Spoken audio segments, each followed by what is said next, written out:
ay tinuturing na ari-arian.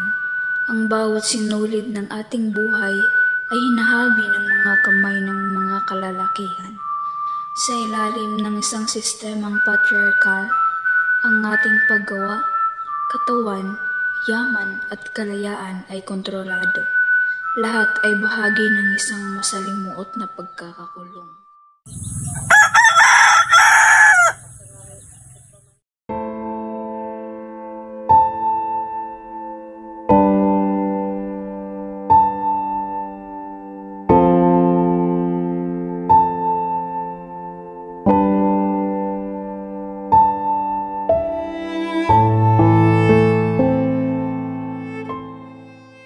Lisa!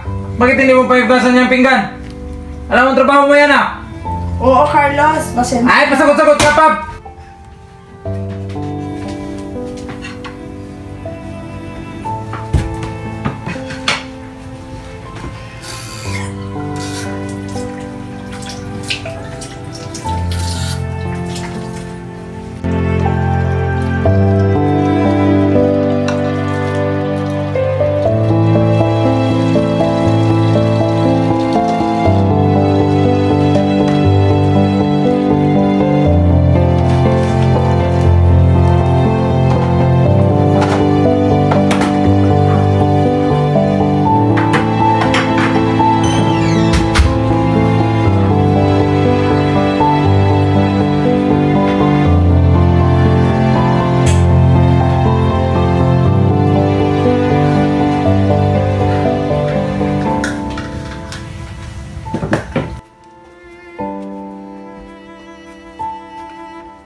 Mano po tayo. Mano po na. Halina na kayo mga anak. Umupo na kayo at tayo kakain na.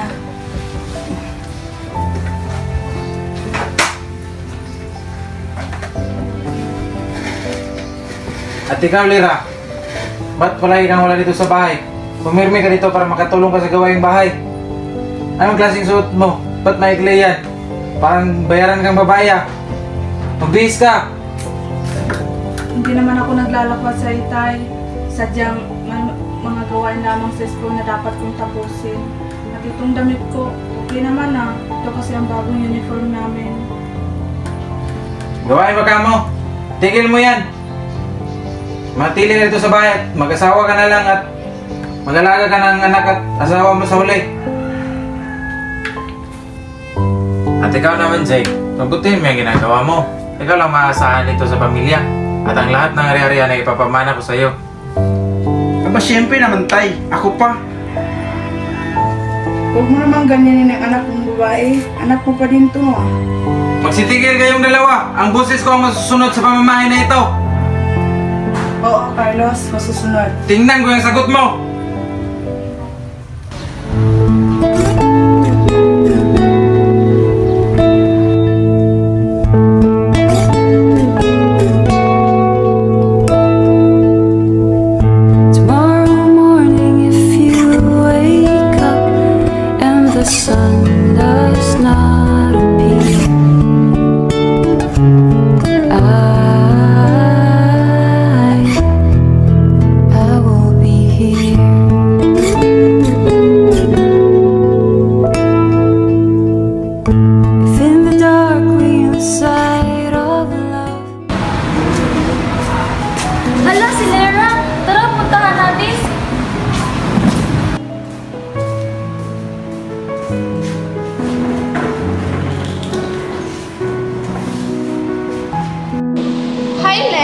Kamusta?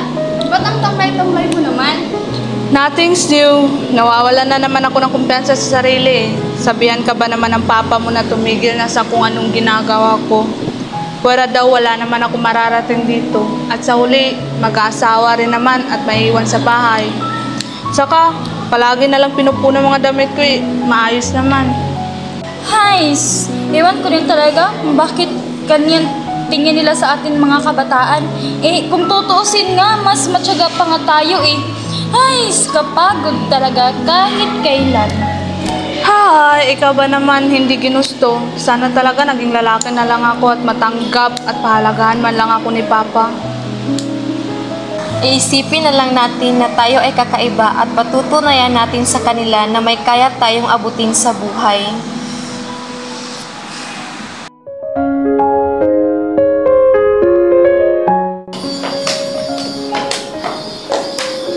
Hey, what's up? Hey, what's up, bro? Hey, what's up, bro? Musta na? Pasyal tayo doon sa bagong pasyalan? Ito, wala masyadong iniisip, kaya game ako kung saan kayo palagi. Ay, iba talaga pag paborito ng tatay may kalayaan. Yan ang gagawin natin, lalaki naman kasi tayo. Wala namang mawawala sa atin. Tama. Kahit hindi na tayo mag-aaral, sa atin ipupunta din mga aaral. Oo nga, tara, let's! Tara! Tara na. Tara, let's go! Let's go!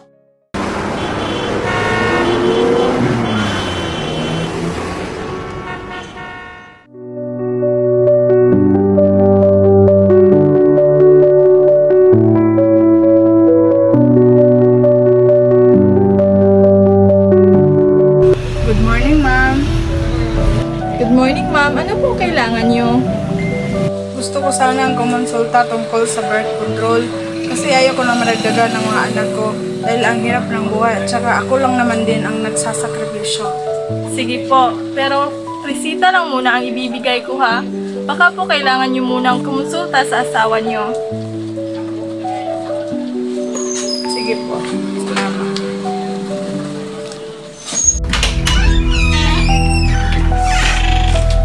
Carlos, may sasabihin ako sa iyo. Gusto ko sanang gumamit ng birth control. Anong ibig mong sabihin? Di ba trabaho mo ang mga anak at gusto ko pa ng anak na lalaki?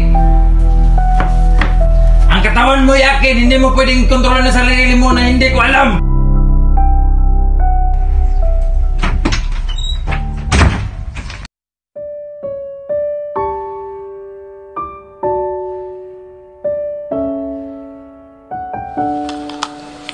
Good morning, ma'am. Good morning, ma'am. Naka-decide ka na po? Oo, nakadesisyon na ako at wala nang makapipigil sa akin. Sige po, ito na po ang contraceptive pills. Salamat, mauuna na ako. Sige.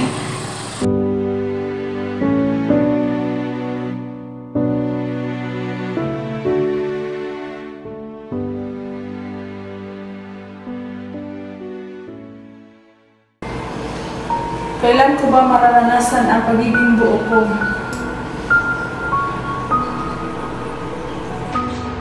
Ma? Okay ka lang ba, ma? Kasi ako nahihirapan ako. Pasensya ka na, anak. Hindi ko rin naman ginusto ang mangyari sa'yo to.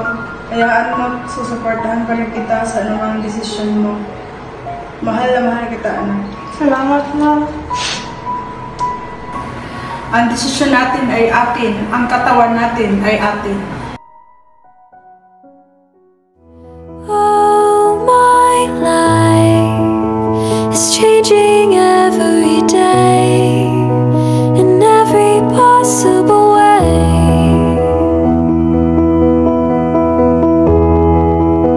And all my dreams are never quite